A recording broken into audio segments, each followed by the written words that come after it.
अस्सलाम वालेकुम everyone, welcome to my new video. उम्मीद करती हूँ आप सब ठीक होंगे, खैर खैरियत से होंगे और अपनी ज़िंदगी में बहुत खुश होंगे।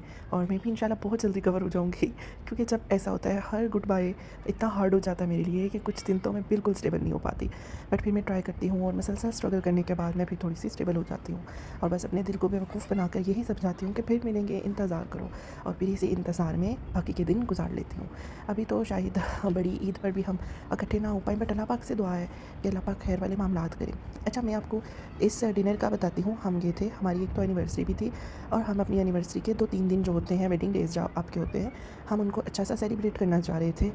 और we both were putting efforts to make next one's moment special.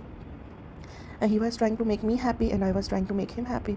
तो फिर क्या हुआ, ये हमारी लोकेशन थी, बहुत प्यारी जगह थी। He decided to go there and dinner was from his side. बहुत अच्छा उन्होंने मुझे डिनर कराया, मेरी पसंद की चीज़ें। I like Italian pizza and mushroom Alfredo pasta and these two things were too delicious. और मैंने बहुत अच्छा डिनर किया, बहुत मज़े से। और क्योंकि ये मेरी फेवरेट चीज़ें थी और मुझे अच्छी लगती हैं जो चीज़ें, वो मैं फिर खुशी से खाती हूँ।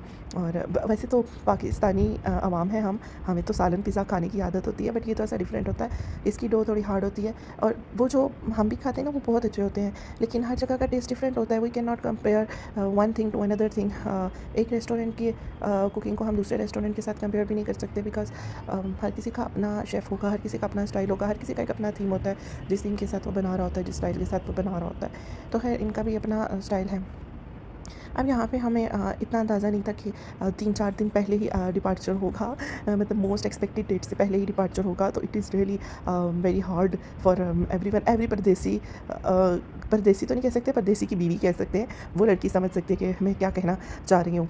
तो एक मुल्क के अंदर ही होते हैं हम, ऐसा तो नहीं है कि मुल्क चेंज हो जाए, लेकिन इकट्ठे नहीं होते ना जब आप, तो फिर आपको फ़ील होता है। और अभी तो मतलब 24 और गुजरे हैं और मुझे अभी तक स्टेबिलिटी कहीं दूर दूर तक नज़र नहीं आ रही। बट मैं अपने दिल को अभी भी समझाया कि I am not only one who is far from his her husband. ठीक है, there are many girls, even they are my 2 sisters home are not together. तो I am doing such type of stuff with me. तो I am trying कि मैं normal हो जाऊँ। अच्छा, ये मैसेज है, इसको इग्नोर करें क्योंकि अभी मैं अगर दोबारा से वॉइस में स्टार्ट करती हूँ तो फिर मुझे दिक्कत होगी। हमने अच्छा सा डिनर किया, वापस आए और फिर अब वो डे जो था ना, वो हमारा मेहंदी डे था। आगे नेक्स्ट आ गया बारात डे। बारात डे मीन जिस दिन हमारा निकाह भी हुआ था, उस दिन हमने कहा कि हम फैमिली के साथ सेलिब्रेशन करेंगे। हम बाहर से कुछ चीज़ें ले आएंगे और हम फैमिली के साथ सेलिब्रेशन करेंगे। लेकिन फिर क्या हुआ था कि जब केक ला रहे थे तो गाड़ी की ब्रेक में ना थोड़ा सा केक ख़राब हो गया था। पहले हमने डिसाइड किया जाते हैं दोबारा से केक को सेट करवाते हैं। तो फिर मैंने कहा अब क्या फ़ायदा, आप छोड़ें ऐसे ही काट लेते हैं, मतलब सेट करवाएं। कौन सा हम बहुत वो हैं बड़ी आलीशान कोई बर्थडे कर रहे हैं या एनिवर्सरी कर रहे हैं, हम घर के 4 लोग हैं और हमने किसको दिखाना है एज़ सच। तो ठीक है, हम ऐसे ही कर लेते हैं। तो बाहर जाएंगे, अगेन ठीक करवाएंगे, लेके आएंगे। ये रेड वेलवेट केक था और बहुत बहुत डिलीशियस था। उसके बाद तो आपको पता है कि जो हम चीज़ें खा पी रहे होते हैं वो तो परमानेंट होती हैं ना। वो चीज़ें भी आप बीच में आपको देखने को मिल रही होंगी कि मैं आपको क्या दिखाना चाह रही हूँ। इतना तो आप जान चुके होंगे कि हमारे घर के लड़के रोज़ रात को ये चीज़ें ना खाएं तो इन्हें नींद नहीं आती। और जब ये नहीं होते तो फिर तो हम इतना इन चीज़ों को प्रेफर नहीं करते। हम प्रेफर करते हैं घर में सादा खाना खाएं। वो मैं आपको नेक्स्ट वीडियोज़ में बताऊँगी कि अब हम इनके बाद कैसे खाना खाते हैं और क्या क्या डिशेज़ हमारे घर बनती हैं, मतलब हम फिर बैलेंस्ड खाना खाते हैं।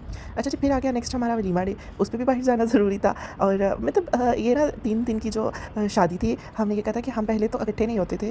तो लाइक इन 2 सालों में हम बहुत कम टाइम हमने एक साथ गुजारा है। वो वेकेशन पे आते होते थे 4-5 दिन के लिए, और फिर मैं जब यहाँ परमानेंट आई तो फिर कोर्सेज साइट से स्टार्ट हो गई। तो इसलिए हमने बहुत कम टाइम इन 2 सालों में गुजारा है। तो इसलिए हम अपने इन तीनों डेज़ में कुछ ना कुछ एंजॉय करेंगे। खैर हम फिर बाहर के हमने लॉन्ग ड्राइव पे हम चले गए। लॉन्ग ड्राइव मीन कि आप जब तक आपको ना सुकून आ रहा होता है आप ड्राइविंग करो।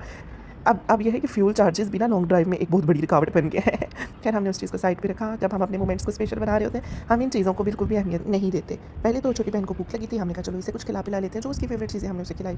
फिर हमने गपशप की, एंजॉय किया और उसके बाद हम लेट नाइट खा रहे क्योंकि नेक्स्ट डे इनका डिपार्चर था। और एक हमने आते हुए हम फिर एक जम्बू रोल पराठा भी कर लिए थे। ये इतना बड़ा रोल पराठा बनाते हैं, मतलब डबल होता है, ये इतना मज़े का होता है। Even I am unable to tell you the taste of this role.